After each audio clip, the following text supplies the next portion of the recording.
Rasulimiz alayhissalatu vassalam bizni sog'inganliklarini 14 asr muqaddam aytib qo'yganlar.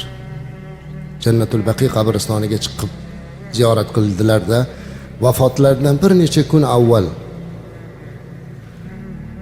"Men do'stlarimni sog'indim" dedilar.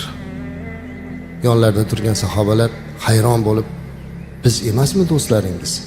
"Yo'q" dedilar. "Sizlar mana ashobimsiz, sahobalarimsiz. Do'stlaringiz kim?"